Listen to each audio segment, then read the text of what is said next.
이 말씀은 구약 성경입니다. 구약 성경 스바냐 말씀을 보겠습니다. 구약 성경 스바냐 1장, 구약 성경 1306쪽점이 되겠습니다. 구약 성경 1306페이지 점입니다.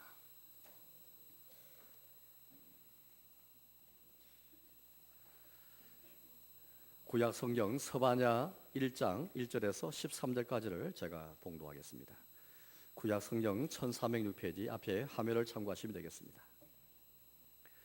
아몬의 아들 유다 왕 요시아의 시대에 스바냐에게 임한 여호와의 말씀이라.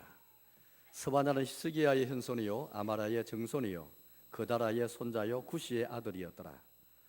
여호와께서 이르시되 내가 땅 위에서 모든 것을 진멸하리라. 내가 사람과 짐승을 진멸하고 공중의 새와 바다의 고기와 거치가는 것과 악인들을 아울러 진멸할 것이라. 내가 사람을 땅 위에서 멸절하리라. 나 여호와의 말이니라. 내가 유다와 예루살렘의 모든 주민들을 위해 손을 펴서 남아있는 바알을 그곳에서 멸절하며 그마림이란 이름과 및 그 제사장들을 아울러 멸절하며 또 지붕에서 하늘의 무별에게 경배하는 자들과 경배하며 여호와께 맹세하면서 말감을 가리켜 맹세하는 자들과 여호와를 배반하고 따르지 아니하는 자들과 여호와를 찾지도 아니하며 구하지도 아니한 자들을 멸절하리라. 주 여호와 앞에서 잠잠할지어다. 이는 여호와의 날이 가까웠으므로 여호와께서 희생을 준비하고 그가 청할 자들을 구별하셨음이니라.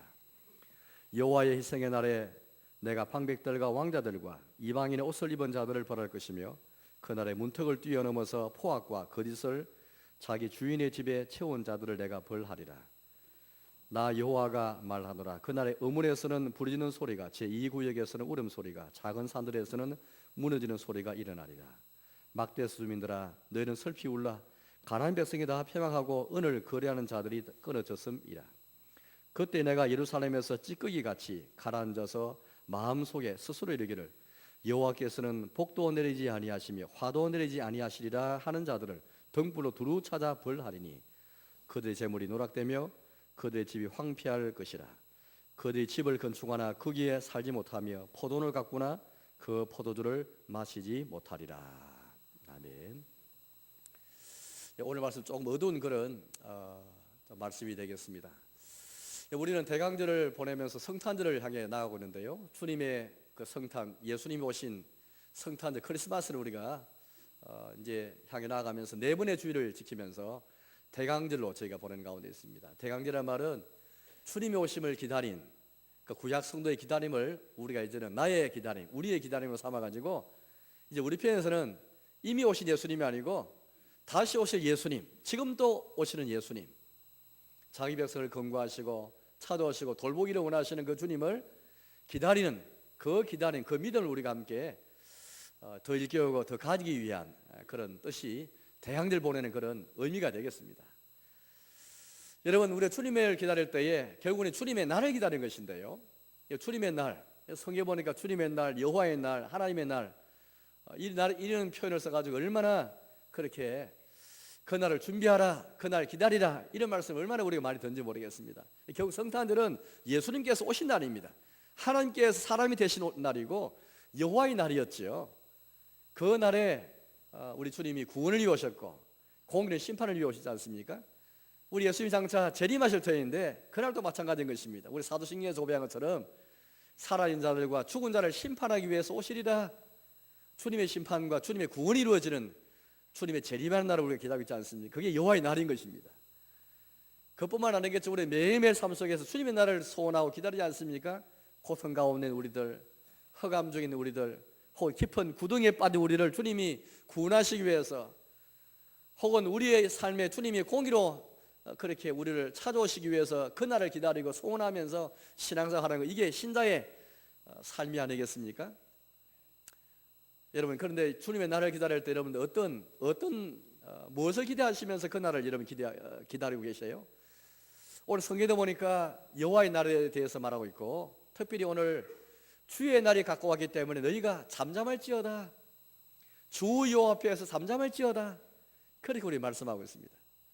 한편 여호와의 날을 기다리는, 성탄을 준비하는, 또 주님의 재림을 기다리는 여호와의 날을 준비하고 기다리는 성도의 자세는 한편으로 볼 때에 주님 앞에서 잠잠해지는 그런 시간을 맞는 사람입니다. 잠잠하는 것은 사실 우리하고 잘 맞지 않지요. 우리 시대는 개인이 강조되는 시대이기도 하고 또 민주주의 시대다 보니까 잠잠할 수가 없죠. 그러나 한편 우리 비상식을 맞아서 혼란스럽고 여러 가지로 요동하는 그런 시기에 우리 대강절을 보냅니다만은 특별히 대강절을 보내면서 주님의 날을 생각하는 주의 날을 기다리는 우리 성도에게는 특별히 여호와 앞에 잠잠해지는 시간을 맞아야 되겠습니다. 7절을 제가 읽어보겠습니다. 7절인데요 이렇게 우리가 말씀합니다. 주 여호와 앞에서 잠잠할지어다 이런 여호와의 날이 가까웠으므로. 우리 성도는 여호와의 날이 가까운 것을 인식하고 그걸 생각하고 마음에 담고 그러면서 주님 앞에 잠잠해지는 그 시간을 갖는 사람인 것입니다. 우리는 성찬을 통해서 과거, 현재, 미래를 다 내다보는데요, 과거를 통해서는 주님이 이 땅에 오셔서 십자가에 죽으심으로 나의 구원을 이루셨고, 또 현재는 지금도 주님이 이 성찬을 통해서 우리 찾아오시고 내 삶 가운데 구원주로 찾아오시고, 미래는 다시 오실 주님을 기다리면서 주가 오실 때까지 주의 죽으심을 전하기 위해서 우리가 만든 시간이 성찬입니다. 성찬 시간에 우리가 예수님 재림을 잊어버리면 성찬의 의미가 없습니다. 성찬은 주님 오실 때까지 주의 죽으심 전하기 위해서 우리가 만든 시간이기 때문에 성찬과 예수님의 재림을 기다리는 믿음과는 불가분의 관계에 있습니다. 장차 우리는 주님이 재림하실 때에 어린 양 혼인잔치가 열려 계신데, 성찬은 그것을 예표하는 자그마한 잔치죠. 이 성찬은 우리가 보기에 초라해 보일지 모르겠지만은 어린 양이신 예수님, 신랑 예수님께서 우리를 초대하고 계시고, 이 자리가 초대받아 우리가 함께 나가서 떡을 먹고 포도를 마시면서 주의 십자가의 은혜에 동참하는 가운데 신랑과 신부가 만나는 시간이지 않습니까? 이 시간을 통해서 우리는 장차 예수님 재림하실 때에 이제 말할 수 없는 혼인잔치, 우리를 신부로 삼으신 우리 주님이 우리의 신랑 되셔가지고 온 누적으로 어린 양 혼인잔치에 우리를 초대하시는 그 은혜가 있는 그날을 바라보면서 성찬에 참여하게 되는 것입니다. 사랑하는 여러분, 어떻습니까? 오늘 우리는 이 날을 기대하면서 그렇게 주의 날이 가까웠으므로 여호와 앞에서 잠잠해지는 그런 시간을 갖고 있습니까? 특히 비상식을 맞아서 우리는 우리 자신을 더 생각하면서 주의 날을 생각하면서 또 주님 앞에 서서 이 조용한 시간을 갖는 것, 잠잠해지는 시간을 갖는 것이 굉장히 중요합니다. 대강절은 한마디로 여호와 앞에서 잠잠해지는 시간인 것입니다. 그 절기입니다. 왜? 주의 날이 가까운 것을 인식하면서 예수님 재림을 생각하면서 주님 앞에 좀 조용하고 침잠하고 잠잠해지는 시간을 갖는 그런 절기가 바로 대강절인 것입니다. 그런데 여러분, 왜 주님께서 우리에게 잠잠하라, 근데 왜 우리 입을 왜 막으라고 하시는 것일까요? 우리가 뭐 할 일이 없어서, 주의 날이 무섭고 무슨 날이기 때문에 할 일이 없어서 그냥 가만히 있으라, 그런 데서 우리에게 잠잠하라 하신 것일까요? 그렇지 않습니다. 주님 앞에 잠잠하는 것은 굉장히 큰 의미가 있습니다. 자신을 돌아보고 자신을 성찰하면서 그런 가운데 주의 뜻을 헤아리는 그런 시간이기 때문에 잠잠하라. 우리가 할 것이 아무도 없기 때문에이기도 하지만, 그러나 이 시간에 자기를 돌아오면서 잠잠하라, 그렇게 말씀하는 것입니다. 오늘 성경 보니까 여호와의 날이 가까웠다 하시면서 그 날이 무시무시한 그런 용어를 써가지고 진멸의 날이다, 멸절의 날이다, 여호와의 희생의 날이다 하시면서 우리가 평소에 들을 수 없는 무서운 용어로 그렇게 지금 우리를 여호와의 날이 어떤 날인지 지금 말씀하고 있습니다. 물론 여호와의 날이 구원의 날이기도 하죠. 그렇지만 심판의 날이기 때문에 오늘 하나님께서는 우리에게 그 날은 진멸의 날이다, 멸절한 날이다, 희생의 날이다, 내가 희생을 준비하리니 동물이 희생제물이 아니고 사람을 제물로 삼아서 내가 이미 구별해서 그 자를 청해가지고 희생을 시킬 준비를 갖추겠다, 그렇게 할 만큼 무시무시한 용어를 써가지고 우리 말씀하는 것입니다. 진멸, 멸절이라는 말은 우리하고 잘 맞지 않는 말이지 않습니까? 그리고 성경의 용어인데, 우리 벌써 어렸을 때 우리는 우리 시대의 문화와 사도에 젖어들어가지고 성경 용어에, 성경에서 말하는 용어에 익숙하지 않습니다. 우리의 믿음이 더 정진되고 믿음이 더 자라기 위해서는 성경의 용어, 여기 익숙해야 되겠는데, 진멸, 멸절, 희생의 날. 마리아가, 우리 예수 그리스도의 육신의 어머니 마리아가 자기의 몸을 통해서 예수님이 구주가 오실 것을 들었을 때에 마리아가 찬양했지 않습니까? 한편 그는 기뻐 감사하면서 주님의 구원이 이루어져서 생각하면서 찬양했죠. 그러나 그 찬양 하나 보면은 그날은 그 구원의 날뿐 아니라 심판의 날인 것을 그는 동시에 찬양했습니다. 왜냐하면은 구원은 동시에 공의로운 심판이 이루어져야만 구원이 참되게 이루어지기 때문인 것이죠. 그래서 마리아 이렇게 찬양했습니다. 주님께서 오셔서 교만한 자들을 흩으셨고 권세 있는 자를 내리치셨고 비천한 자를 높이시고 가난한 자는 배불리 먹이시고 부자는 빈손으로 보내셨도다. 하나님 의지하지 않고 교만한 자들, 하나님 의지하지 않는 권세 있는 자를 내리치시고 흩으시는 그 심판을 통해서 가난한 사람은 비천한 사람 높이시고 배불리 먹이시는 것, 하나님 의지하지 않고 돈만 의지하던 부자들은 공수로 보내시는 이런 심판을 통해서 구원이 임할 것을 마리아가 찬양했지 않습니까? 예수님 재림 때도 살아있는 사람과 죽은 사람을 심판하고 오시면서 심판을 통해서 구원하시는 그 하나님의 역사를 우리에게 지금 말하고 있는 것입니다. 그럼 제가 2절을 읽어보겠습니다. 2절을 이렇게 말하는데요, 여호와께서 이르시되 내가 땅 위에서 모든 것을 침멸하리라. 참 무시무시한 말이지 않습니까? 침멸한 용어 자체가 무서운데 하물며 땅 위에 있는 모든 것을 다 침멸하겠다. 주님께서 그렇게 지금 무서운 그런 말씀을 하고 계시는 것입니다. 주님께서 왜 이런 말씀하시는 것일까? 왜 우리가 잠잠해야 되는 것일까요? 예, 주님께서 지금 구원을 위해서 세상을 심판할 것이기 때문에 잠잠하라. 이 심판의 주님 앞에, 심판의 말씀 앞에 자신을 돌아보아라. 그렇게 말씀하는 것입니다. 오늘 스바냐라는 선지자가 나온 이 선지자는 원래 왕족 출신입니다. 왜냐하면 그의 1절 말씀 보니까 스바냐 히스기야의 현손이요 그렇게 말합니다. 히스기야는 유명한 왕이지 않습니까? 그 히스기야 유명한 왕의 현손이 바로 스바냐입니다. 그러니까 히스기야 이 스바냐는 왕족 출신의 선자인 거예요.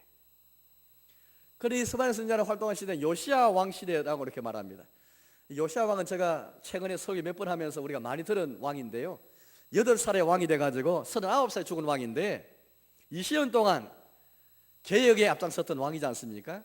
그 초기에 아직까지 요시야 왕이 8살에 왕이 올랐지만은 16살에 하나님 찾고 20살에 우상을 제거했기 때문에 그 20살 되기 전까지 아마도 우리가 추정하기에 스바냐가 요시야 왕 저기 초기에 활동했던 선자를 보입니다. 이 요시야 왕이 저기 있을 때 그 당시 상황이라는 것은 이스라엘 역사에서 가장 최악의 그런 상황이었습니다. 우리가 보한 것처럼 그의 아버지 아몬이 2년 동안, 할아버지 55년 동안, 57년 동안에 온 나라 안에 우상이 가득하게 되는 그런 시대였지 않습니까? 온갖 우상이 다 도입되어지고 성전 제사가 그렇게 중단되어지는, 하나님 말씀이 그냥 성경책이 그냥 감추어야 했던 그런 시대였지 않습니까? 이런 시대 요시야 왕이 8살의 왕적이었는데 바로 그때 그 암흑 시대에 그 최악의 시대에 스바냐 선자가 활동한 것입니다. 예레미야서 우리가 6장 7장을 본 것처럼 그 당시 얼마나 이 죄악상이 심했냐면은 어린 자부터 작은 자부터 큰 자 이래까지 다 탐욕을 부리는 그런 시대였습니다. 모든 국민이 뭐 지도자 말할 것 없이 어린 자부터 어린 아이부터 해서 노년일까지 다 탐욕 부렸던 그런 시대였고, 선지자부터 제사장까지 다 거짓생하는 그런 시대였지 않습니까? 이런 최악의 시대에 백성들은 이런 죄를 깨닫지 못했습니다. 그래서 예레미야 시장에서 보면 예레미야 역시 요시야 왕 때에 활동한 선지자거든요. 예레미야 말씀을 읽어보면 6장의 말씀 본 것처럼 이런 때에 거짓 선지자들이 평안하다 평안하다 아무 일도 없다 너에게 문제가 없다 그렇게 말하였고, 그래서 이들은 자기 만족에 빠진 그런 삶을 하루하루 살고 있었습니다. 가장 최악의 시대인데 최악을 전혀 깨닫지 못하는 그런 시대였다는 것이죠. 이런 시대의 서반을 통해 하나님 주신 말씀은 아주 자극적이고 충격적인 그런 용어를 써서 말씀하는 것인데, 이들 말씀 보니까 내가 땅 위에 있는 모든 걸 다 멸절하겠다 지배하겠다 그런 말씀하는 것입니다. 이 말씀 읽어보면은 노아 시대에 대홍수가 있었던 것을 알지 않습니까? 창세기 6장 말씀 보니까 하나님께서 노아 시대에 온 세계에 홍수를 임해가지고 사람뿐 아니라 온 우주에 있는 것을 다 멸하시는 것을 우리가 잘 알고 있습니다. 오늘 하나님께서 왜 이들의 말씀 속에서 내가 땅 위에서 모든 것을 지멸해라 이 말씀 뜻이 무엇일까요? 장차 여호와의 날이 올 것인데 그 날은 우주적으로 임하는 심판이 날 것인데, 노아 당시처럼 노아 당시에도 어떤 생물도 이 심판 피할 수 없었는데 지금도 마찬가지이다. 앞으로 그 날 오면 누구도 이 심판을 피할 수 없을 것이다. 이 심판이 얼마나 보편적이고 우주적인지, 또 이 심판이 얼마나 확실한지를 주님께 말씀하고 계신데 2절 아까 말씀 보니까 여호와께서 이러시되 했지 않습니까? 3절 끝에 말씀 보니까 이렇게 말씀하였습니다. 3절 제가 읽어보겠습니다. 내가 사람과 짐승을 진멸하고 공중의 새와 바다의 고기와 거치가는 것과 악인들을 아울러 진멸할 것이라. 내가 사람을 땅 위에서 멸절하리라. 나 여호와의 말이니라. 끝에 보니까 나 여호와의 말이다 하면서 그 심판이 너무나 확실하다는 것을 강조하고 있습니다. 10절도 마찬가지인데 10절을 앞에 잠깐 읽겠습니다. 나 여호와가 말하노라. 하나님은 분명히 심판하기 계시다 말씀하시면서 그 날이 심판이 날 것이다 그렇게 강조하고 계시는 거예요. 심판이 보편적이고 세계적이기에 확실하기에 그 심판을 두려워하면서 여호와 앞에서 잠잠하라. 그리고 이 심판은 온 세계적인 심판이지만은 짐승을 향하기도 하지만 특별히 사람을 진멸할 것이다. 사람 중에서 악인을 진멸할 것이다. 이 땅에는 모든 악인, 교회 안이든 교회 밖이든 간에 다 악인을 진멸할 것이다. 이 말씀 앞에 우리가 한번 사실을 돌아오면서 잠잠하라 그렇게 말씀하는 것입니다. 그러나 더 잠잠할 이유는 이 심판이 그냥 악인 정도가 아니고 그냥 사람이나 악인 정도가 아니고 유다와 예루살렘 주민들 하나님 백성에게도 임할 것이다. 이 아마 서마나를 통해 이 말씀 들었을 때 아마 하나님 백성들은 아마 충격을 많이 받았을 것입니다. 하나님께서 우주를 심판하시더라도 사람을 심판하실 때 악인을 심판하실 것은 이해되는데 자기의 손을 펴시어서 마치 출애굽 시에 권능의 손으로 구원하기 위해서 펴신 그 손이 심판하기 위해서 자기 백성의 펴신 것을 이 말씀 들었을 때에 아마 유대인들은 굉장히 충격을 많이 받았을 것입니다. 설마 이 심판이 어떻게 우리에게 있을 수 있단 말인가 라고 생각할지 모르겠습니다. 그럼 제가 4절 말씀을 보겠습니다. 4절입니다. 내가 유다와 예루살렘의 모든 주민들을 위해 손을 펴서 남아있는 바알을 그곳에서 멸절하며 그마림이란 이름과 및 그 제사장들을 아울러 멸절하며 또 지붕에서 하늘의 무별에게 경배하는 자들과 경배하며 여호와께 맹세하면서 말감을 가리켜 맹세한 자들과 여호와를 배반하고 따르지 않은 자들과 여호와를 찾지도 아니하며 구하지도 아니한 자들을 멸절하리라. 하나님 앞에 우리가 잠잠할 이유는 그날이 심판이 나기도 하지만 특별히 이 심판이 그냥 사람과 악인 정도가 아니라 하나님 백성에게도 심판일 것을 말씀할 때에 이 말씀 앞에 우리가 한번 잠잠해야 되겠습니다. 왜냐하면 우리 역시 우리에게는 그날이 그냥 구원의 날만 것이 아니라 우리 역시 심판에서 비교할 수 있기 때문에 주의 심판에 대해서 혹시 나는 해당되지 않는지 자기를 돌아오면서 성찰하면서 잠잠한 시간을 가지라. 이게 오늘 이 서반야를 통해 주시는 말씀의 핵심인 것입니다. 사랑하는 여러분, 혹시 우리는 요시야 당시의 사물처럼 아무 일도 없을 것이다, 최악의 시대임에도 불구하고 그 시대에 특성을 알지 못하면서 평화만을 갈구하는 그런 자기만족에 빠진 안전에 빠진 루오스 말인지라고 생각해보면서 이 대강들의 이 비상시국에 주의 날을 기다리는, 주의 날을 생각하는 성찬을 통해서 주의 날을 기다리고 소원하는 이 날에, 이 시각에, 이때 우리가 한번 주의 날을 생각하며 잠잠해지는 시간을 가져야 되겠습니다. 웬 하나님의 심판은, 하나님의 멸절과 주의 진멸은 온 세상을 향할 뿐 아니라 하나님 백성에게도 이 멸절이 임하기 때문인 것입니다. 하나님께서 유다 백성들, 예루살렘 주민들을 멸절하시되 어떤 자들에게, 누구에게 이 멸절의 심판을 시행하신지 한번 생각하면서 잠잠해야 되겠습니다. 4절, 5절, 6절 말씀 보니까 6가지 부류를 말씀하시면서 크게는 2개를 말씀하십니다. 하나는 우상을 숭배한 자들이고 두 번째는 우상도 숭배하면서 여호와 하나님도 숭배한 자들을 가리키고 있습니다. 우상 숭배한 자들도 심각하지만 더 심각한 것은 우상도 숭배하면서 바알을 숭배하면서 거마리 같은 우상도 숭배하며 동시에 여호와를 경배하고 여호와께 맹세하면서 우상 이름으로 맹세한 자들, 교회에 출석하면서 여호와를 찾지도 않고 구하지 않는 사람들, 여호와를 배반하고 거역하는 사람들, 즉 호남신앙하는 사람들, 오늘 서반야를 통해 주시는 뒤에 3가지 부류로 살펴보면은 우상 숭배한 자들과 비해서 더 심각한 것은 하나님을 섬기면서도 우상 섬긴 자들입니다. 여호와께 맹세하고 여호와를 경배하면서도 하나님 찾지 않는 사람들인 것입니다. 우리가 주님을 믿는다 말하면서 교회 출석하면서 예배드린다 하면서 혹시 우리의 마음속에 마음으로 주님을 거역하고 주를 배반하고 여호와를 찾지 않고 구하지 않는다면은 오늘 서반장가 말한 이 후반부에 있는 세 부류의 사람이 우리가 들어가게 되는 것입니다. 그럼 제가 다시 한번 5절 말씀을 보겠습니다. 5절 말씀 보니까 뒤에 세 부류를 그렇게 말씀하는데요. 또 지붕의 하늘의 무뼈에게 경배한 자들과 경배하며 여호와께 맹세하면서 말감을 가리켜 맹세한 자들과 여호와를 배반하고 따르지 않은 자들과 여호와를 찾지도 아니하며 구하지도 않은 자들을 멸절하리라. 하나님의 심판이 교회 안에 있는 우리를 가리켜서 이 심판 우리를 겨냥하기 때문에 세상이 아무리 시끄러워도 세상이 혼란스러워도 하나님의 그 관심은 주님의 마음은 지금 자기 백성에 있는 것입니다. 세상의 악인을 멸절할 뿐 아니라 하나님 백성 가운데서 주의 이름으로 맹세하면서도 하나님 경배하면서도 하나님 찾지 않는 하나님 구하지 않는 실제도 무시하는 자인 혹시 나도 해당될지 모르는 우리를 가리켜서 주님께서 지금 말씀하고 있는 것입니다. 이 말씀 앞에 우리는 조용해질 수밖에 없고 잠잠해질 수밖에 없는 것이죠. 대항전을 보내면서 우리는 이 비상식을 그렇게 지나가는 중에 있는데 하나님 관심은 온 우주를 향한 관심이 있지만 그러나 특별히 세상의 악인을 향해서도 하나님 심판이 임할 것이죠. 그러나 특별히 주님의 교회 안에 우리를 가리켜서 하나님께서 내가 침멸하겠다 멸절하겠다 하시면서 거짓 평안 가운데 알력에 빠진 우리를 지금 주님이 염두에 두고 계시는 것입니다. 여러분 처음 세 부류 보니까 우상 숭배한 자들인데 바알을 숭배하는 사람, 거마림과 우상을 섬기는 사람, 거짓 세상들을 심판하겠다 말씀하시는데 여러분들 생각하실 때에 나는 바알을 믿지 않으니까 나는 거마림 믿지 않으니까 나는 해당 안 된다 생각할지 모르겠습니다.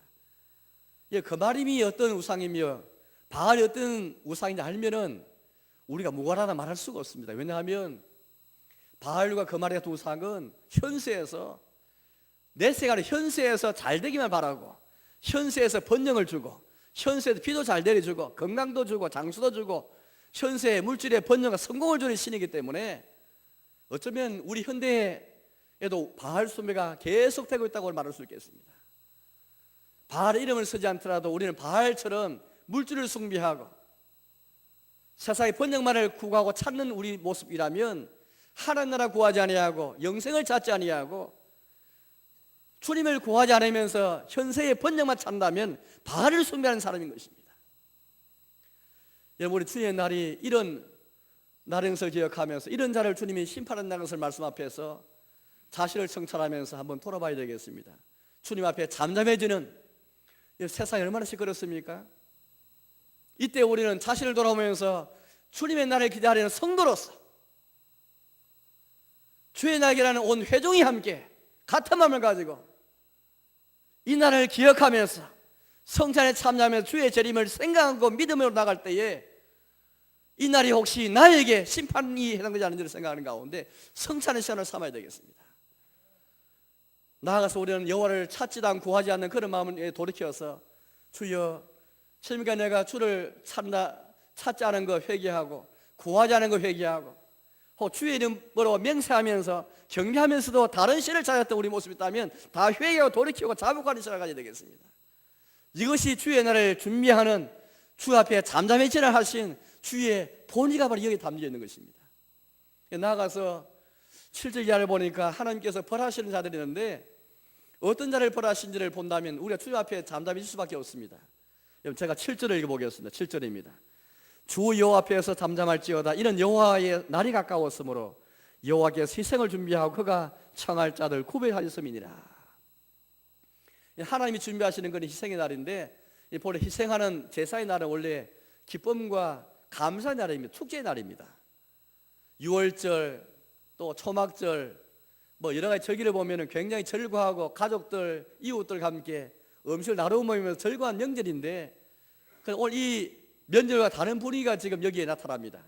왜냐하면 하나님께서 준비하신 날인데 희생의 날이지만은 주님이 친히 준비하시면서 자기가 제물 준비하신 이 제물이 동물이 아니고 양이 아니고 소가 아니라 사람인 것을 우리가 그렇게 이 말씀에서 볼 수 있기 때문입니다. 어떤 사람입니까? 주님이 구별해서 이 자를 청하고 있는 것입니다. 구만할 자를 청하고 있는 게 아니고 심판할 자를 청하고 있는 것입니다. 구별해 청하고 있는 것이죠. 이런 자를 내가 벌하겠다 말씀하는 것입니다. 이 무시무시한 말씀 앞에 우리는 그냥 비켜가는 것이 아니라 두려운 마음과 떨림으로 하나님 나라를 기다리면서 잠잠해지는 시간을 가져야 되는 것입니다. 아무리 세상이 요동하고 세상이 그렇게 혼란이 빤다 할지라도 교회와 성도는 더 잠잠하는 가운데 사실 성찰 돌아보는 것, 우리의 교회와 한국 교회와 세계를 돌아보면서 주의 날을 잘 준비하는 돌아보는 시간이 대강들이고 성도의 마땅한 자세인 것입니다. 8절 이하의 말씀 보니까 어떤 자들 주님이 벌하시겠다 말씀하고 있습니까? 네 부를 말씀하고 계신데 8절 이렇게 우리에게 말씀합니다. 8절을 읽어보겠습니다. 여호와의 희생의 날에 내가 방백들과 왕자들과 이방인의 옷을 입은 자들을 벌할 것이며, 제일 먼저 벌하시는 대상은 지도자들입니다. 방백들, 고위 공무들을 가리킵니다. 왕자들, 방백들 왕자들은 이스라엘의 통치자들을 가리키지 않겠습니까? 그건 이들을 가리켜서 뭐라 말하냐면 이렇게 묘사하고 있습니다. 이방인의 옷을 입은 자들이라고 말하고 있습니다.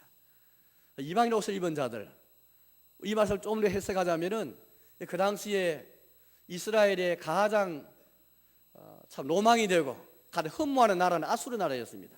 아수르 나라가 지금의 우리 이 세계 미국처럼 제국이었고, 아수르 문화가 지배 문화였습니다. 대세였고 유행하는 문화였습니다. 지금도 우리 젊은이들 가운데서 미국을 흠모하고 미국을 로망의 대상으로 삼고 미국의 관습들, 미국의 문화를 그렇게 혹은 일본의 문화를 따른 것을 볼 수 있겠는데, 그 자체가 틀린 것이 아니라 오늘 여기는 그런 정도가 아니고 이방의 옷을 입은 자들, 하나님 백성에게 하나님 백성답게 살아가 삶의 패턴이 있고 삶의 양식이 있는데, 방백들 왕족들이 지도자로서 뭘 보여야 되는데 제일 먼저 앞서가지고 제국 문화에 순응해버리고 지배 문화에 순응해버리고 대세 문화에 순응해버린 것을 이거 지적하고 있는 것입니다. 하나님 백성, 하나님 백성에 맞는 하나님 나라의 구한 자들에게는 거기에 맞는 사고, 가치관, 사상, 삶의 양식이 있는데 그걸 다 내떠져버리고 세상 문화에 적응해버린 이들의 모습을 말해주고 있는 것입니다. 여러분, 복음은 반드시 복음에 합당한 문화를 담게 되어 있습니다. 복음과 문화라는 것은 복음을 가지고 살아가는 사람에게는 복음에 합당한 문화가 있는 것인데, 세상 문화와 구별해서 살아가는 자들이 복음에 오래 살아가는 자들인데, 우리가 가진 복음은 복음이 있는 곳에는 거의 합당한 문화가 나타나게 되어 있는 것입니다. 복음을 가졌다 말하면서도 복음에 합당한 문화가 아니라 이방인의 합당한 문화가 있다면 오늘 이 8절 말씀을 눈여겨봐야 되는 것입니다. 지도자들이 제일 먼저 솔수해가지고 복음에 합당한 문화, 하나님 나라 합당한 문화를 그렇게 이루어가야 그들이었지만, 이방의 옷을 입었다는 것은 유행하는 그 문화, 대세 문화, 제국 문화, 거기에 앞장섰다는 것을 말하고 있는 것이죠. 이들이 제일 먼저 하나님의 벌을 받을 자라는 것을 우리에게 말씀하고 있습니다. 두 번째 부를 말하고 있습니다. 9절입니다. 그날의 문턱을 뛰어넘어서 포악과 거짓을 자기 주인의 집에 채운 자들을 내가 벌하리라. 문턱을 뛰어넘는 것은 경계를 넘었다는 것인데, 종들이 밑에 있는 사람들이 경계를 넘어서서 주인의 집에 들어가서 주인을 향해서 포악과 거짓을 향하는 하나님이 세우신 권위와 질서를 무너뜨리는 그런 자들을 가르치고 있는 것입니다. 얼마나 이 사회가 지금 혼란스러운지를 말하고 있지 않습니까? 하나님께서는 처음에는 지도자들을 벌하시겠다는 말씀하시고, 두 번째는 이런 지도자들을 인정하지 않고 문턱을 넘어서서 경계를 넘어서 가지고 그의 질서를 무너뜨리면서 주인의 집에 포악과 거짓 제5계명을 무너뜨리고 제8계명 도둑질을 하지 말라는 계명을 무너뜨린 이들을 벌하시겠다, 그렇게 말하고 있는 것입니다. 세 번째 우리는 10절에서 그렇게 우리가 말하고 있습니다. 10절을 읽어보겠습니다. 나 여호와가 말하노라. 그날에 어문에서는 부리는 소리가, 제2구역에서는 울음소리가, 작은 산들에서는 무너진 소리가 일어나리라. 막대스 주민들아, 너희는 슬피 울라. 가나안 백성이 다 패망하고 오늘 그런 자들이 끊어졌습니다. 여기 나오는 지명이 나오는데요, 어문이 나옵니다. 이는 하나의 문인데 이 문을 통과해야 제2구역으로 들어가는 것입니다. 제2구역은 예루살렘 북쪽에 있는 지역인데, 이 지역은 마치 미국의 월가처럼 금융가처럼 상업의 중심지고 위의 중심지입니다. 왜냐하면 예루살렘은 삼면으로 그렇게 이제 산이 덮여 있는데 북쪽만 작은 산이 있을 뿐이지 큰 산이 없습니다. 그러다 보니까 다른 지역과 소통이 잘 되고 왕래가 있는 곳입니다. 가장 무역이 왕성하고 상업이 잘 되는 곳인데, 이곳에 사는 하나님의 백성들은 상업이 잘 되고 무역이 잘 되다 보니까 하나님의 언약과 믿음으로 사는 것이 아니라 돈으로 살아가는, 상으로 살아가는 그런 자들인 것입니다. 막대에서 주민도 마찬가지인 것인데요, 그들에게 하나님 심판을 말씀하시면서 너희는 섭이 올라 가나안 백성이 다 평화하고 은을 거래하는 다 끊어졌다. 하나님께서 다 거래를 중단시켜 버리시고 모든 상업과 무역이 다 끊어버리시는 그런 심판을 지금 주님께 지금 예고를 하고 있는 것입니다. 사랑하는 여러분, 혹시 우리는 하나님 백성 살아가면서 언약으로 사는 것이 아니라 돈으로 물질로 살아간다면 오늘 세 번째 부류에 해당하는 이 벌을 생각하면서 우리는 자신을 돌아오는 가운데 주님 앞에 잠잠해져야 되겠습니다. 네 번째 부류는 12절입니다. 그때 내가 예루살렘에서 찌꺼기같이 가라앉아서 마음속에 스스로 이르기를 여호와께서는 복도 내리지 아니하시며 화도 내리지 아니하시리라 하는 자를 등불로 두루 찾아 벌하리니 그대 재물이 노락되며 그대 집이 황폐할 것이라. 그들이 집을 건축하나 거기에 살지 못하며 포도를 가꾸나 그 포도들을 마시지 못하리라. 네 번째 보리는 교회에 출석하지만은 하나님이 복을 주시는 것도 기대하지 아니하고 하나님께서 화를 내리신 것도 인정하지 않는 찌꺼기가 마치 깔아앉는 것처럼 마음과 영혼이 깔아앉아서 하나님께서 어떤 것도 기대하지 않는, 어떤 것도 바라지 않는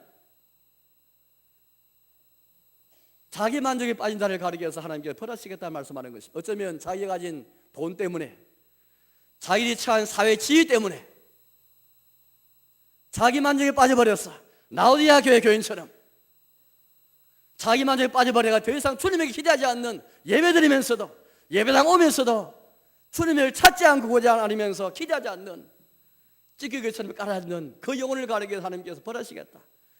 너희가 집을 짓지만 그 집에 살지 못할 것이고 너희가 무엇을 정작하지만 너희가 먹지 못할 것이고 하는 심판을 그렇게 말씀하는 것이죠. 내가 그런 자를 두루 찾아서 등불 들고 두루 찾아서 벌하겠다, 그렇게 말씀하는 것입니다. 다 살펴서 하나님께서 등불을 들고 두루 찾는 그 모습을 한번 생각해 보시기 바랍니다. 그런 자를 색출해서라도 내가 벌하겠다, 그렇게 말씀하는 것이 아니겠습니까? 여러분, 우리에게는 주의 말씀이 우리의 길에 등이요 빛인데 하나님 말씀이 우리 등불이 되어서, 하나님 말씀은 내 빛이 되어서 내 마음을 시험하고 내 마음을 아는 하나님 말씀을 통해서 우리를 시험하시도록, 자기 말씀을 통해서 우리를 시험하고 찾으시도록 내버리는 것이 아니라 하나님께서 심판하기 위해서, 벌하기 위해 찾는 그 대상이 되어서는 안 되겠습니다. 사랑하는 여러분, 우리는 이 대강절을 보내면서 주님께서 자기의 나를 그렇게 우리 말씀하는 가운데 왜 잠잠하시는지를 이유를 살펴보았습니다. 전부 다 잠잠할 수밖에 없는 그런 상황인 것입니다. 혹시 우리는 요시아 시대와 다르고 무관하다 생각할지 모르겠습니다. 그렇지 않습니다. 혹시 우리도 모르는 사이에, 내가 의식하지 않는 사이에 어쩌면 최악의 시대를 살아갈지도 모르겠습니다. 우리 대강들을 보내면서 우리의 시대가 비록 비상시국에 만든 상황이 할지라도 주의 날을 생각하며 주의 날 기다리면서 유 앞에 잠잠하는 그 시간, 하나님 앞에서 자신을 돌아보는 시간, 주 앞에 돌이키고 나의 믿음을 돌이키고 나의 삶을 돌이키면서 자신을 그렇게 회개하고 자복하는 시간을 삼아야 되겠습니다. 특히 성찬에 나가서 이런 나의 죄악 때문에 주님이, 내가 멸절당하고 내가 심판받아서 내가 진멸을 해야 마땅했지만, 그러나 주님이, 예수님께서 십자가에서 나의 모든 심판과 형벌을 대신 받으시고 살을 다 찌르시고 피를 다 흘리셨던 예수님, 그 예수님의 십자가를 붙잡는 시간이 되겠습니다. 주의 심판이 시작되면 여호와께서 우리를 구원하신 날이 가까워오는 게 되는 것입니다.